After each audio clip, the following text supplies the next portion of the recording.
मातरम स्वागत है आपका अपने टीटी फैमिली शिक्षकों के परिवार जायसवाल कोचिंग सेंटर पर पावर्ड बाय शिक्षा ही प्रकाश है। दोस्तों आज की क्लास में हम पर्यावरण practice set by Jaiswal coaching centre class करेंगे। यह प्रैक्टिस सेट नंबर आपका 12 रहेगा।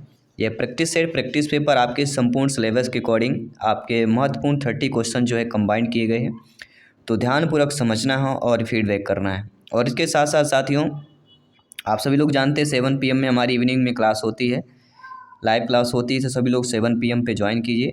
और 11:30 AM में हमारी क्लासेज होती हैं। सभी सब्जेक्ट की क्लासेज चल रही हैं, तो सभी लोग ध्यानपूर्वक समझिएगा। ये 30 प्रश्न आपके क्वालिफाइड करने में बहुत मदद करेंगे, आपके लाइफ में बहुत इंपॉर्टेंट है। बाकी सभी क्लास के प्रैक्टिस सेट सभी सब्जेक्ट चल रही, जिसका प्लेलिस्ट भी बना दिया गया है, तो सभी लोग ज्वाइन कर सकते हैं। और ये 30 क्वेश्चंस आपको अंत में भी बताना है कि 30 में से आप लोगों का स्कोर कितना रहा, 30 में से आप लोगों ने कितना स्कोर प्राप्त किया। ये जो 30 MCQs रहेंगे, प्रीवियस ईयर में पूछे गए प्रश्न भी रहेंगे, इंपॉर्टेंट सेशंस रहेगा, संभावित प्रश्न भी रहेंगे। तो पहला प्रश्न है कि चंद्रयान फर्स्ट कितने दिनों तक ऑपरेशनल रहा है? 365, 450, 312 या 200 दिनों तक? ये आपके प्रीवियस ईयर में पूछा गया प्रश्न था, तो आई होप सभी लोग समझिए और इसका आंसर जो आपको नीचे कमेंट बॉक्स में करना है। तो चंद्रयान फर्स्ट कितने दिनों तक ऑपरेशनल में रहा था? 365, 450, 312, 200। जिनको भी पता है सभी कमेंट करिएगा। तो जिनको भी पता है सभी लोग जानते हैं 312 डेज साथियों जो है चंद्रयान फर्स्ट का ऑपरेशनल टाइमिंग रहा है, जो कि प्रीवियस ईयर में आपके एग्ज़ाम पे प्रश्न पूछा गया था। आइए बात करेंगे दूसरे प्रश्न की। ये इम्पोर्टेंट क्वेश्चंस है कि मध्य प्रदेश के वनों में सबसे अधिक पेड़ किसके पाए जाते हैं? सागौन, आम, साल या शीशम के? तो मध्य प्रदेश में सबसे अधिक पेड़ अगर पूछा जाता है वनों में, अगर वनों में पूछा जा रहा है, वनों में सबसे अधिक मध्य प्रदेश में जो पेड़ पाए जाते हैं वे कौन से पेड़ होते हैं? सभी लोग बताइएगा। सागौन के वृक्ष कहलाते हैं। सागौन के वृक्ष आप नॉर्मल लगा नहीं सकते, ना बेच सकते हैं। 1-2 वृक्ष लगा सकते हैं, बिना बेच नहीं सकते हैं इसको, क्योंकि यह गवर्नमेंट जो कहलाता है, इसके लिए आपको परमिशन लेनी पड़ेगी सरकार की तरफ से।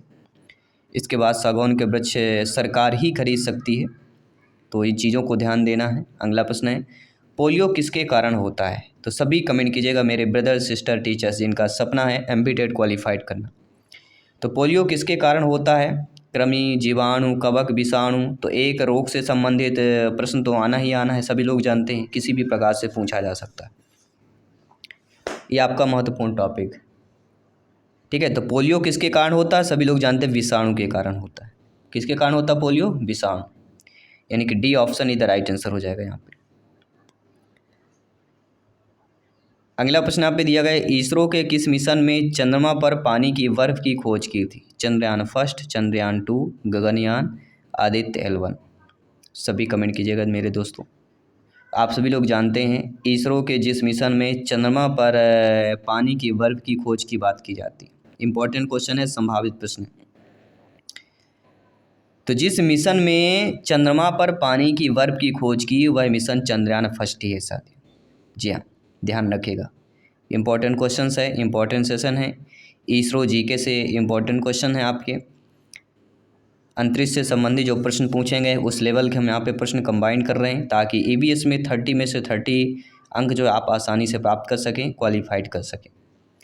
तो मध्य प्रदेश के किस जिले में मृदा अपरदन की समस्या सबसे अधिक पाई जाती या है? जबलपुर जिला, खंडवा, भोपाल, मुरैना। और मुझे पता है जितने भी आप लोग इस क्लास को अटेंड कर रहे हैं, कोई जबलपुर से भी होगा, खंडवा से भी होंगे, कुछ भोपाल से भी होंगे, कुछ मुरैना से भी होंगे। तो मध्य प्रदेश के जिस जिले से मृदा अपरदन की सबसे ज़्यादा समस्या देखने को मिलती है, माँ से मृदा और माँ से मुरैना, याद रखिएगा। माँ से मृदा और माँ से मुरैना, ये जो माँ का फैक्टर है ना, बहुत इंपॉर्टेंट है इसमें। डी ऑप्शन इधर राइट आंसर। सभी कमेंट कीजिएगा मेरे सभी शिक्षक बंधु, सभी मित्रों को जय हिंद, वंदे मातरम साथियों। अगला प्रश्न आ चुका है इसरो ने किसके अध्ययन के लिए आदित्य L1 को अंतरिक्ष में भेजा था? प्रीवियस ईयर में पूछा गया प्रश्न। चंद्रमा, सूर्य, मंगल, शनि। तो इसरो ने जिसके अध्ययन के लिए आदित्य L1 को अंतरिक्ष में भेजा था वह तो दोस्तों सूर्य के अध्ययन के लिए। सूर्य के अध्ययन के लिए इसरो ने आदित्य L1 को अंतरिक्ष में भेजा था। अगला प्रश्न देख लेते हैं। बहुत ही अच्छा प्रश्न यहाँ पे पूछा जा रहा है, आप सभी लोगों को कमेंट करना है। जिनका सपना है MP टेट 101% क्वालिफाइड करना, सभी कमेंट कीजिएगा। और बाकी EVS की हमारी टॉपर नोट्स भी आ चुकी है। जिनको टॉपर नोट्स चाहिए तो टॉपर नोट्स भी प्राप्त कर सकते हैं। टॉपर नोट्स केवल व्हाट्सएप नंबर जो दिया गया है 9630689598, इसमें आपको टॉपर नोट्स का डिटेल मिल जाएगा कैसे प्राप्त होगा। सभी लोग मैसेज कीजिए, प्रिपरेशन को मजबूत कीजिए, तैयारी एक ज़ोरदार कीजिए, इस बार क्वालिफाइड 101% हो सके। साथियों, कैंसर के निदान के लिए इनमें से कौन सा परीक्षण किया जाता है? मूत्र परीक्षण, रुधिर परीक्षण, बायोस्पो या एक्स किरणें? तो कैंसर के निदान के लिए इनमें से जिसका परीक्षण किया जाता है वह हमारा कहलाता है बायोस्पो। बायोस्पो के बारे में जानें कि जीवित शरीर के कुछ ऊतकों को निकालकर उसमें कैंसर की उपस्थिति, कारण, परीक्षण आदि किया जाता है। इसी को, इस प्रक्रिया को ही बायोप्सी कहा जाता है। क्या कहा जाता है? बायोप्सी। अगला प्रश्न है, पहला भारतीय जिसे उपचम स्टेरॉयड का सेवन के कारण ओलंपिक खेलों में प्रतिबंध किया गया था। जी हाँ, उसने क्या है, उपचम स्टेरॉयड का सेवन कर लिया था, उसको ओलंपिक खेलों में प्रतिबंध कर दिया गया। वह पहला भारतीय सुमिता लाहा, अश्विनी कुंजी, टी सनमाचा चानू या PT ऊषा? तो सभी लोग जानते हैं पहला भारतीय जिसे उपचम स्टेरॉयड का सेवन के कारण ओलंपिक खेलों में प्रतिबंध किया गया है वह दोस्तों आपके है T Sanamacha Chanu. Third option is the right answer. T Chanu ने 58 किलो वर्ग की भारोत्तोलन प्रतियोगिता में भाग लिया, किंतु डोपिंग की दोषी पा गई, जिस कारण उन्हें प्रतिबंध कर दिया। अगला प्रश्न है जो प्रीवियस ईयर में पूछा गया प्रश्न है कि भारत के किस शहर में पहली बार फार्मूला 1 रेस आयोजित की गई थी? मुंबई शहर में, पुणे शहर में, ग्रेटर नोएडा में या फरीदाबाद में? तो मेरे प्यारे प्यारे भाइयों के प्यारी प्यारी बहनें, गृहिणी, जिनका सपना अध्यापक अध्यापिका बनना, शिक्षक बनना, सभी कमेंट कीजिएगा। भारत के जिस शहर में पहली बार फार्मूला 1 रेस आयोजित किया गया था वह ग्रेटर नोएडा है साथियों। Third option is the right answer. किसी भी प्रश्न पर डाउट है बेफिक्र आप लोग कमेंट कर सकते हैं, फीडबैक कर सकते हैं। भारत में पहली फार्मूला 1 रेस को इंडियन ग्रैंड प्रिक्स भी कहा जाता है, जिसे हम पहली फार्मूला 1 रेस बोलते हैं, इसको इंडियन ग्रैंड प्रिक्स के नाम से भी जाना जाता है। तो आप लोगों को कन्फ्यूज नहीं होना है। अगला प्रश्न है, डायनासोर क्या थे? एक जो विलुप्त प्रजाति है उनसे प्रश्न आएगा, ये रेड डाटा बुक से आ जाएगा या विलुप्त प्रजातियों से किसी एक से प्रश्न आना ही आना है। कोई भी टॉपिक उठा के प्रश्न पूछा जा सकता है। तो डायनासोर क्या थे साथियों? स्तनधारी जो विलुप्त हुए हैं, बेहद शाकाहारी जो हिप्पोपोटामस प्रजाति के रूप में विकसित हुए, अंडा देने वाले स्तनधारी थे, या सरीसृप विलुप्त हो गए। तो डायनासोर जो प्राणी कहलाते एक सरीसृप जो कि विलुप्त हो चुके। क्या है? डायनासोर सरीसृप थे जो लगभग 65 मिलियन वर्ष पूर्व मेसोजोइक काल में विलुप्त हो गए। डायनासोर के विलुप्त होने का कारण उनके आकार के अनुसार पर्याप्त मात्रा में भोजन नहीं ना मिल पाना था, इसलिए डायनासोर की प्रजाति हो विलुप्त का कारण बना। आकार बहुत ज़्यादा था, भोजन ज़्यादा लगता था। अगला प्रश्न है, कोयले का सबसे बड़ा भंडार किस राज्य में है? बिहार, झारखंड, मध्य प्रदेश, उड़ीसा? तो खनन खाद्य खनन टॉपिक से प्रश्न आना ही है, सभी लोग पता है। खाद्य खनन एक ऐसा टॉपिक है जहाँ से प्रश्न पूछा जाता है। तो कोयले का सबसे बड़ा अगर भंडार पूछा जाएगा तो आप सभी को पता होनी है Jharkhand. B option is the right answer. यहाँ पे झारखंड में झरिया, बोकारो, कर्णपुरा, रामगढ़ आदि क्षेत्रों में बिटुमिनस कोयल पाया जाता है। कौन सा कोयला? बिटुमिनस कोयला। कोयले के भी प्रकार होते हैं, ये भी आपको ध्यान देना। अगला प्रश्न साथियों, क्रिकेट विश्व कप 1983 में भारतीय टीम से पराजित वेस्ट इंडीज टीम के कप्तान कौन थे? बीबी रिचर्ड्स, क्लाइस लाइड, रिची रिचर्डसन या मलकम मार्शल? तो विश्व क्रिकेट विश्व कप 1983 में हुआ था, जिसमें भारतीय और वेस्ट इंडीज की टीम ने फाइनल खेली, जिसमें से पराजित टीम वेस्ट इंडीज़ थी और उसके कप्तान थे क्लाइव लाइड। जी हाँ, क्लाइव लाइड वेस्ट इंडीज़ टीम के कप्तान थे, जो कि 1983 विश्व कप में भारत से पराजित हुई थी। तो 1983 में जो विश्व कप के विजेता टीम थी उसके कप्तान कौन थे, ये अब आपको कमेंट करके बताना है। ठीक है, सभी लोग कमेंट कीजिए। अगला प्रश्न है, इनमें से किस प्राणी को किसान का मित्र कहा जाता है? ये तो प्रश्न आना ही आना है। किसान और कृषि से संबंधित एक प्रश्न आएगा। तो सभी लोग जानते हैं, हमें ऑप्शन पढ़ने की ज़रूरत नहीं है, केचुआ। और 4 ऑप्शन ऐसे हैं कि इनमें से एक प्रश्न पूछा जाएगा, चाहे चींटी से प्रश्न आए, चाहे केचुआ से आए, चाहे मधुमक्खी से आए, चाहे तितली से आए, याद रखिएगा। इन 4 एक ऐसे ऑप्शन है कि एक ऑप्शन प्रश्न आना ही आना। अगला प्रश्न है, मध्य प्रदेश में जलोढ़ मिट्टी का क्षेत्र कौन सा कहलाता है? मध्य प्रदेश का उत्तरी पश्चिमी भाग, नर्मदा घाटी, मालवा का पठार, या इनमें से कोई नहीं। तो मध्य प्रदेश में जलोढ़ मिट्टी का क्षेत्र पूछा जा रहा है। तो जलोढ़ मिट्टी मध्य प्रदेश का जो उत्तर पश्चिमी भाग है, उसमें जलोढ़ मिट्टी का क्षेत्र आपका उत्तर पश्चिमी भाग हो जाता है। अगला प्रश्न है, चावल को पकाने में कहाँ अधिक समय लगेगा? शिमला में, समुद्र तल में, माउंट एवरेस्ट में, या सूर्य के तट पर, या सूर्य पर? तो मेरे शिक्षा बंधु, आप सभी लोग ज्ञानी सर्वव्याख्याता लोग हैं, भावी अध्यापक अध्यापिकाएँ। चावल को पकाने में जहाँ पर सबसे अधिक समय लगेगा वह होगा माउंट एवरेस्ट होगा। क्योंकि क्वथन की बात हो रही है, तो क्वथन को होता है, क्वथन एक स्थिर तापमान पर गर्म करने पर अपनी गैसीय अवस्था में एक तरल के रूप में परिवर्तन हो जाता है, उसी को क्वथन बोलते हैं। तो तरल को गर्म करने अणुओं की गतिज ऊर्जा बढ़ जाती है। तो कहीं ना कहीं माउंट एवरेस्ट ऊंची सतह पे जाएंगे तो सबसे ज़्यादा जो है समय लगेगा। अगला प्रश्न है, भारत का सबसे बड़ा खाद्यान्न उत्पादक राज्य कौन सा है? ये प्रीवियस ईयर में पूछा गया प्रश्न है। उत्तर प्रदेश, पंजाब, मध्य प्रदेश, पश्चिमी बंगाल। तो भारत का सबसे बड़ा खाद्यान्न उत्पादक जो राज्य कहलाता है वह सभी लोग जानते हैं, ठीक है, वो कौन सा है? Uttar Pradesh. First option is the right answer. अगला प्रश्न है कि ये भी जानते हैं आप लोग कि राजस्थान सबसे बड़ा राज्य कहलाता है, क्षेत्रफल की दृष्टि से, जनसंख्या की दृष्टि से उत्तर प्रदेश कहलाता है, ठीक है, ये भी जानना तो ये तो नॉर्मल सी बात आप सभी लोग जानते ही होंगे। आइए देखते हैं अगला प्रश्न। वह कौन सी कर प्रणाली है जिसमें कर उत्पादन के हर चरण पर लगाया जाता है? वैट कर, आयकर, सीमा शुल्क, या इनमें से कोई नहीं? तो वह कर प्रणाली जिसमें कर उत्पादन के हर चरण पर लगाया जाता हो वह कहलाता है वैट। जी हाँ साथियों, वैट एक कर प्रणाली है जिसमें ऐसा कर है जो उत्पादन के हर चरण में लगाया जाएगा। जितने ज़्यादा चरण होगा उसमें वैट लगता है। यानी वैट में उत्पादन के हर चरण में वस्तु के मूल्य वर्धन पर कर लगाया जाता है, उसे वैट कर कहा जाता है।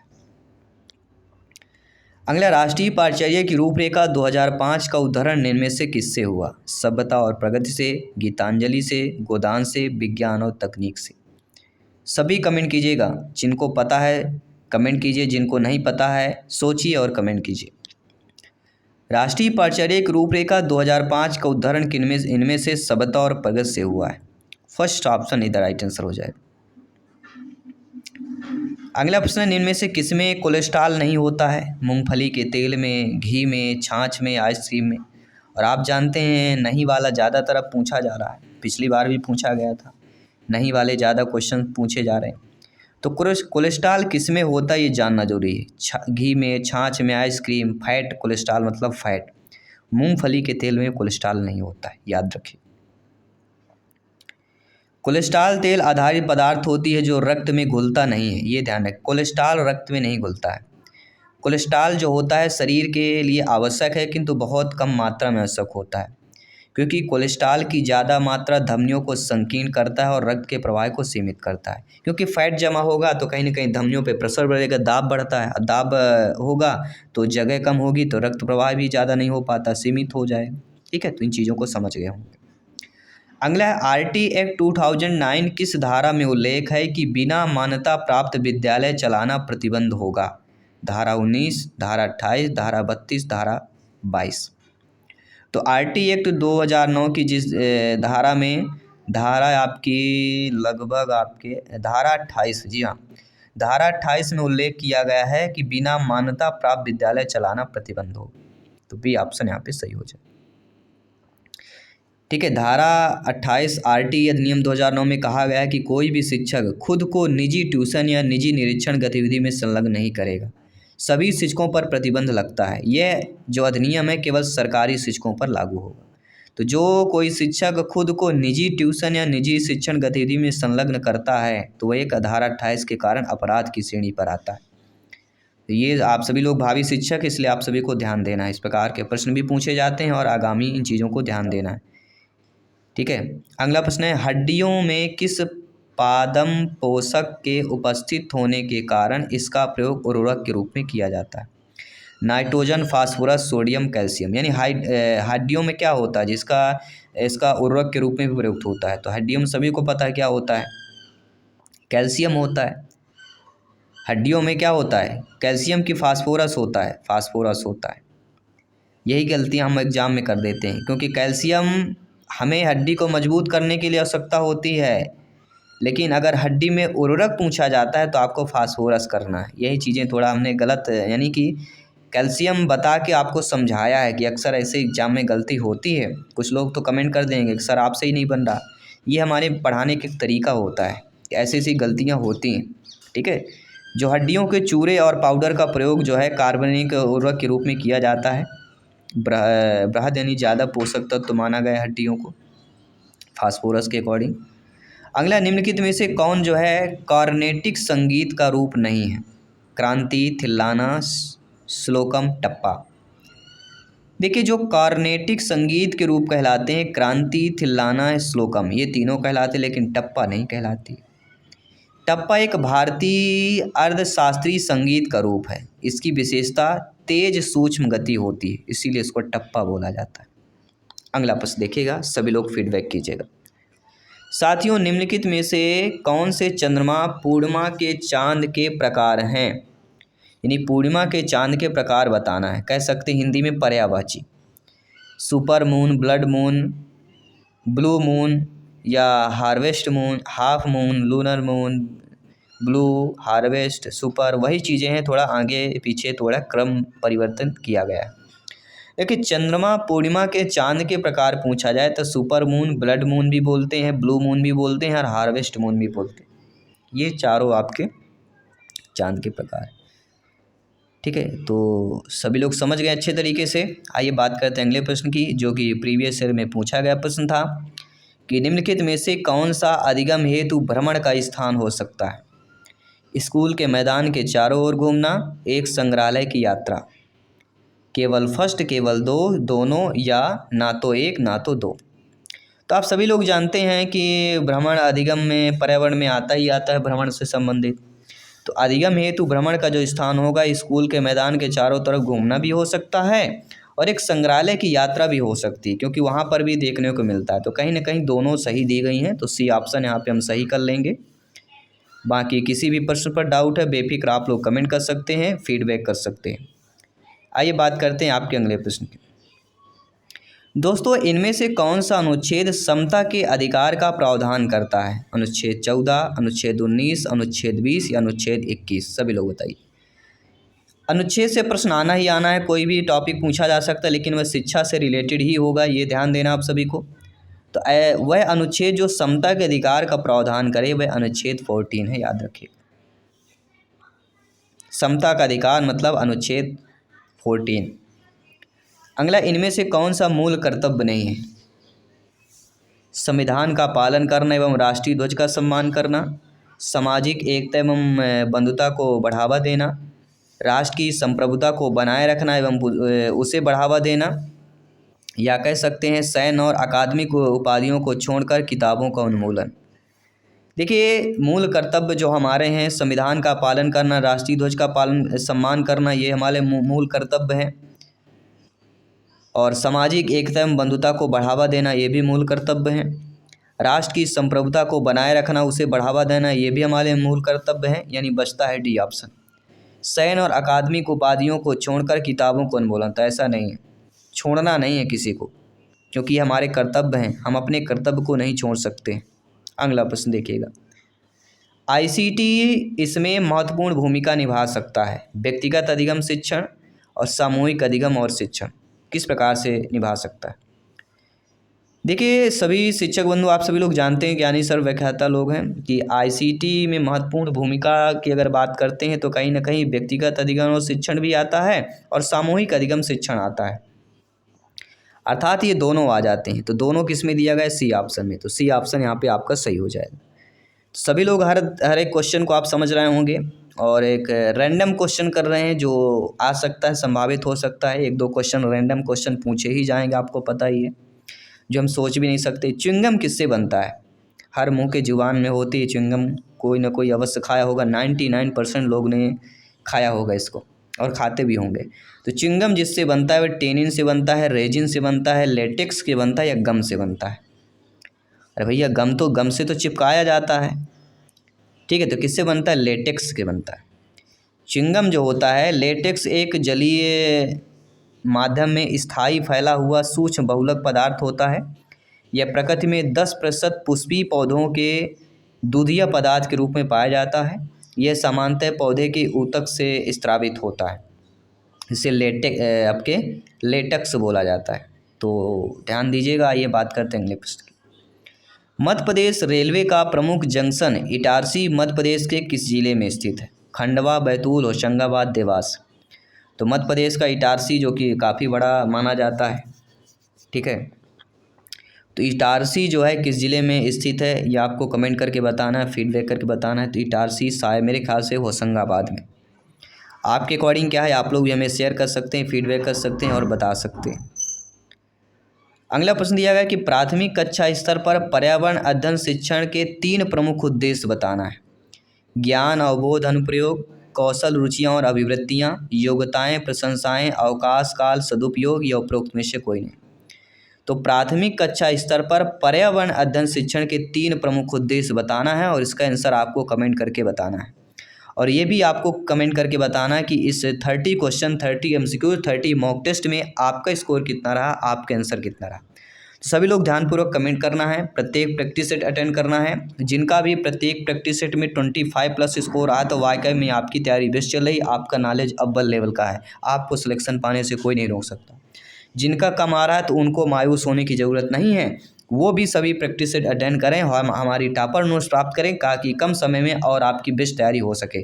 टॉपर नोट्स प्राप्त करने के लिए व्हाट्सएप नंबर बता ही चुके हम 9630689598। जिनको टॉपर नोट्स चाहिए संस्था की वो आपको प्राप्त हो जाएगी, तो व्हाट्सएप मैसेज कीजिए, डिटेल आपको मिल जाएगा। धन्यवाद सभी का। जय हिंद, वंदे मातरम। मिलता हूँ आपके अगले प्रैक्टिस सेट पर।